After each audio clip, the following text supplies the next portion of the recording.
Okay, let's look at Standard 14C, which is going to end us up with 14. Standard 14 will be finished.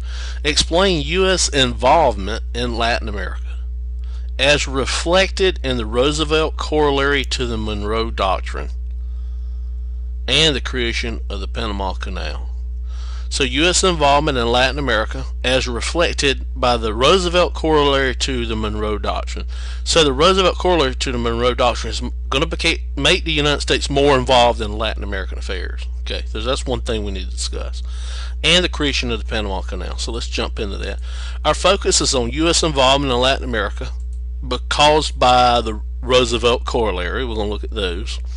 And then we're going to talk about the Panama Canal. So our theme here is expansion again. The Panama Canal is going to be an example of expansionism under Roosevelt, and the Roosevelt Corollary is going to make the United States more involved in the affairs of Latin America. Alright, on September 6, 1901, President William McKinley was assassinated by Leon Zagorolov. I can't pronounce that name. He's a Polish, his parents were Polish immigrants.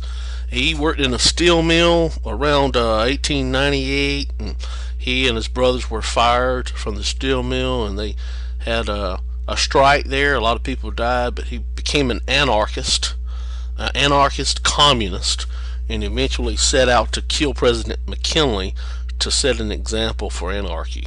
And he was successful in killing President McKinley. He was put in an electric chair a few months later and killed himself for the assassination. As a result, Theodore Roosevelt, who was the vice president at the time, becomes president of the United States. And we've talked about Theodore Roosevelt before, that he was as president, he is going to become, during the progressive era, a conservationist. He's going to set aside millions of acres of natural resources as parks and recreations and monuments. We saw that he fought in the Spanish-American War. And here we're going to talk about him building the Panama Canal. He led the Rough Riders at the Battle of San Juan Hill in the Spanish-American War. And here we're going to talk about how he issued the Roosevelt Corollary as an extension of the Monroe Doctrine.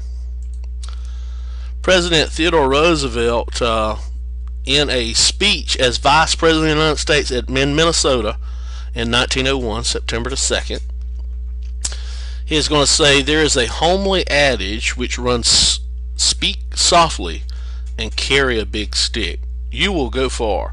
If the American nation will speak softly and yet build and keep at a pitch of highest training a thoroughly efficient navy, the Monroe Doctrine will go far."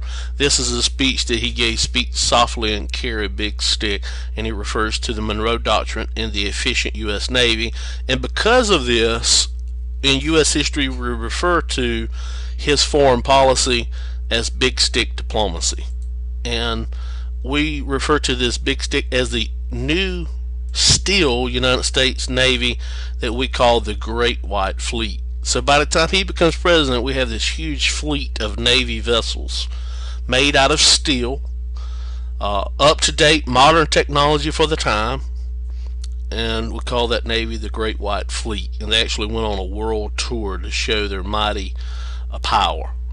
And this shows back to our United States becoming a world power. So big stick diplomacy is his foreign policy. Speak softly and carry a big stick. Okay. And this Navy is going to be his power. Alright, let's turn to Roosevelt Corollary. Okay.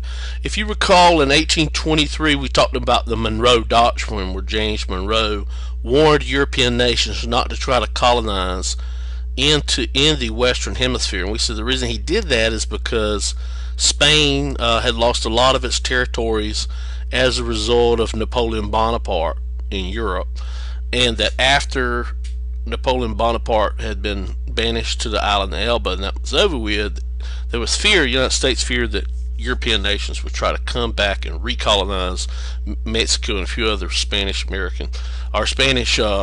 Mexican, or Latin American provinces had recently declared their independence, try to take them back. So he issued his Monroe Doctrine, and he warns European nations to stay out of the Western Hemisphere. And we said the speech was to discourage Spain and France from reconquering those colonies. And in 1852 it's going to be called the Monroe Doctrine. European powers could no longer colonize and interfere with nations in the Americas, and here's the speech here, 1823. The American continents, by the free and independent condition which they have assumed and maintained, are henceforth not to be considered as subjects for future colonization by any European power. And that was by James Monroe. And we said that that policy back then when we were studying, that policy is going to become a cornerstone of American foreign policy in the Western Hemisphere, and that by 1900 this statement would be used to lay a foundation of U.S. intervention in South America or Latin America. Alright, and we said at the time it was given, it was really unilateral, it was weak because we didn't have a navy or anything to defend Chile, Peru, or Mexico from European powers, and that we really had no one else to support us. We didn't have the force of law. But at this time, when Teddy Roosevelt or Theodore Roosevelt becomes president, we do have a strong navy. And what corollary, the word corollary means, it means a statement that follows readily from a previous statement. So Theodore Roosevelt is going to add to James Monroe's 1823 statement, but he's going to add to it the force or right of naval intervention in Latin America with the Navy to protect the Navy. So let's look at it this way. The Monroe Doctrine in itself was a statement against the intervention of European powers in the affairs of the Western Hemisphere. That was it. What the Roosevelt Corollary is going to do is add a statement to this, but it's going to justify or give justification of unrestricted American right to regulate Caribbean affairs, those countries in the Caribbean, and back up that regulation with a strong steel navy. In other words, we're going to go and intervene in those areas. So let's read the Roosevelt Corollary. That's the only way we're going to learn from it. Alright, so Theodore Roosevelt in his 1904 State of the Union address, he's going to give a speech, and it's going to later be called the Roosevelt Corollary. Here's the first part of it. It's 3 parts here. There is as yet no judicial way of enforcing a right in international law. When one nation wrongs another or wrongs many others, there is no tribunal before which the wrongdoer can be brought.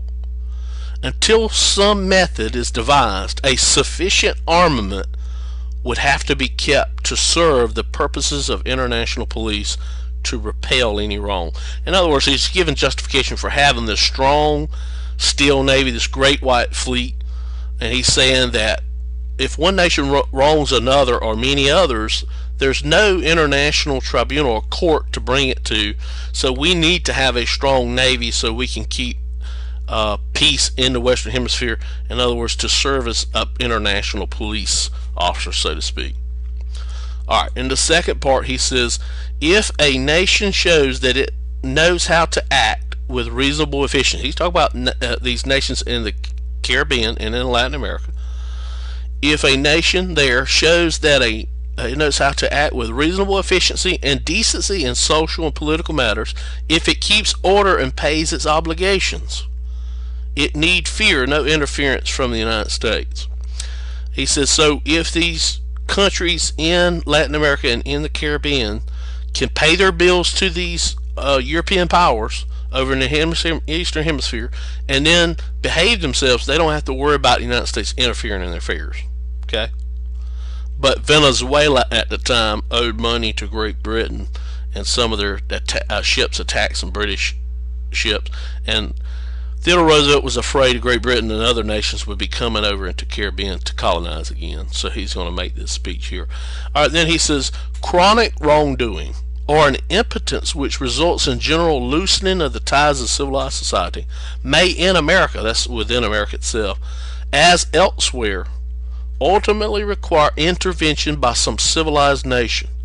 And in the Western Hemisphere, the adherence of the United States to the Monroe Doctrine may force the United States, here's what he adds, may force the United States, however reluctantly, in other words, we don't want to, but we're going to have to, in flagrant cases of such wrongdoing or impotence, to the exercise of an international police power. In other words, as a police power internationally, we will have to go in and intervene in those affairs in Latin America. And here's a cartoon that symbolizes what this Roosevelt Corollary did. It shows the United States as a police officer or a constable, that's what a police officer is, and here's all these little Caribbean islands. Here's Europe over here trying to get to these islands, but he's going to keep peace between these two and protect this area.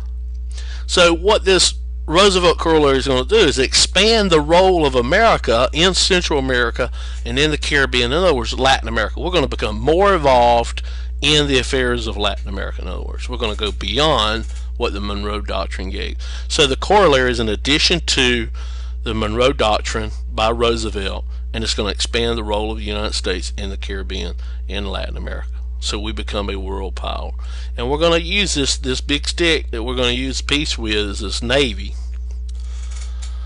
And so the Roosevelt Corollary announced this addition, stating, referring to Central and South America, that the United States had a right and the need, if it had to intervene in international affairs or internal affairs of the states in the Western Hemisphere if they did not get their own affairs in order.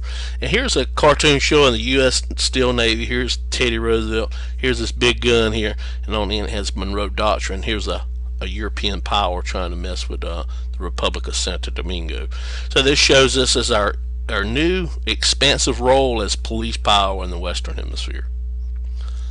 And here's another image that was in the newspaper. It shows the Caribbean here, see, and it has this Navy going around here. And here's this Teddy Roosevelt with his big stick diplomacy here, showing you the times.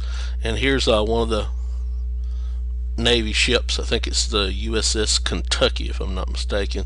And here's a cartoon showing you Roosevelt's Corollary. Here's the Monroe Doctrine, but here's the ships, the Great White Fleet, the Roosevelt Corollary, that we would use these and intervene. And here's the European powers looking on. So a lot of people in America backed Teddy Roosevelt and said, you know, our expansion into the Caribbean and into Latin America down here really is needed because and it was justified as a need to protect United States business interests in this area, because the United States business had invested a lot of money in coffee and cocoa and sugar, bananas and fish and all in the Caribbean.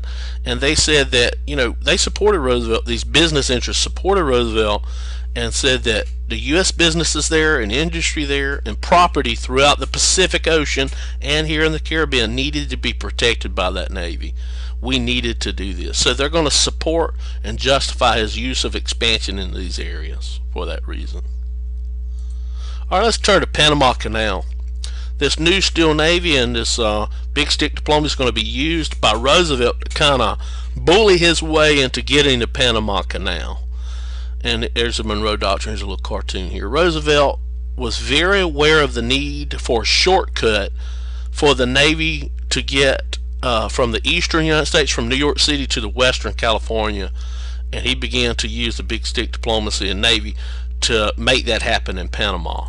So if we look for the Panama Canal, it's right over here. Here's the Caribbean, and here's the Pacific Islands over here, and here's China. If we were in I think they took a ship, the Oregon, and went all the way around South America, and it took a long time to get around. I think 12 or 13,000 miles to get around South America all the way to California here.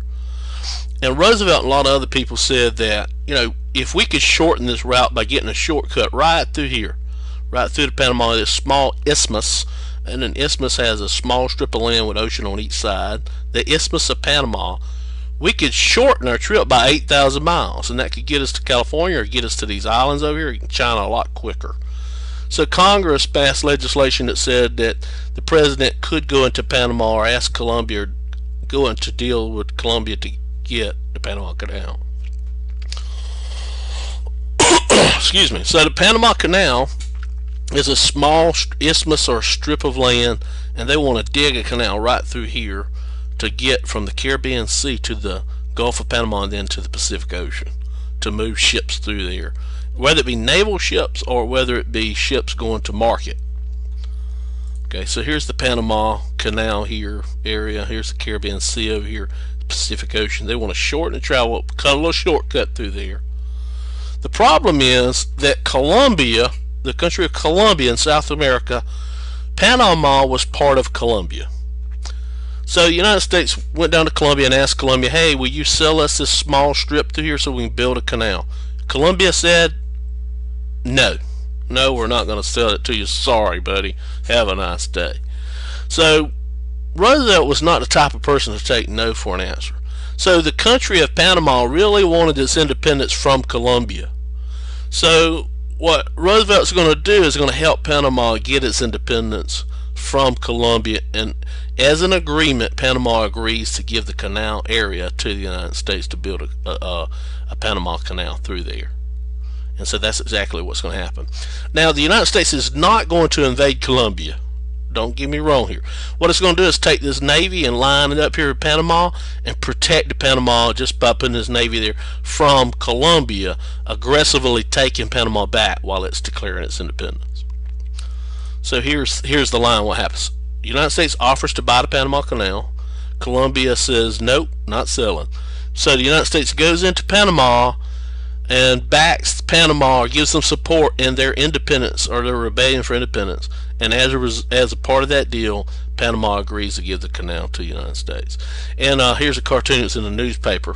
If we look at the symbolism here, here's Teddy Roosevelt with a shovel digging the canal through there. Here's his strong U.S. naval fleet protecting Panama while it declares independence. And look at where he's dumping the dirt. You know, Bogota, Colombia, the capital of Colombia. So this cartoon is basically saying he did Colombia dirty by taking the Panama Canal using this Navy. So he kind of bullied his way into getting the Panama Canal. And here's another picture showing his big stick diplomacy, his aggressive stance with the Navy. And here's Panama here, how he got the Panama Canal. And here's a different one here. Roosevelt Doctrine, or big stick diplomacy, using the Navy here, a coup d'etat in Panama, and protecting them and getting their independence from Colombia. So what this essentially does, and why this is important, is that it actually does make a shortcut from the Atlantic Ocean here, the New York City on the eastern coast, through the Panama Canal to here is only 5,200 miles or 5,200 miles. The old way that the ship USS Oregon takes about 13,000 miles. So this shaves a lot of time on. This is going to help American commerce and trade going through here. It's also going to help tremendously transportation, but national defense as well. Alfred Thelmalian talking about this two-ocean Navy. The Navy can get through there into the Pacific and over here to the Philippines and Hawaii a lot faster. So it's all part of this big plan. And here's some pictures of the Panama Canal where it was being dug out through there. Here's a picture with Teddy Roosevelt actually sitting on one of the machines that was digging the earth. There he is there. And here's where some of the locks were being built through there. And here's where they were digging this area, Panama Canal. Shows a ship being pulled through with a tugboat early off. And then here's where some of the locks are. Here's a battleship coming through here, through the locks in the Panama Canal. This one shows two more other ships coming through there. And what's interesting is how the different levels going across the Panama Canal are, where these locks, Gaton locks, Pedro Miguel locks, and the Miraflores locks, you have to lift the ship up and down to get it through their Panama Canal. So they have these locks, they put water in there to lift it up, and then on the other side to take water out so you can bring the ship through there. And there's the Panama Canal there, and that ends our objective here. I think we've done what we set out to do. Let's see. Explain U.S. involvement in Latin America. It expanded because of Roosevelt Corollary to Monroe Doctrine, and we created Panama Canal. Ask questions in class. Raise your hand. Good luck on the quiz, the test, the EOCT.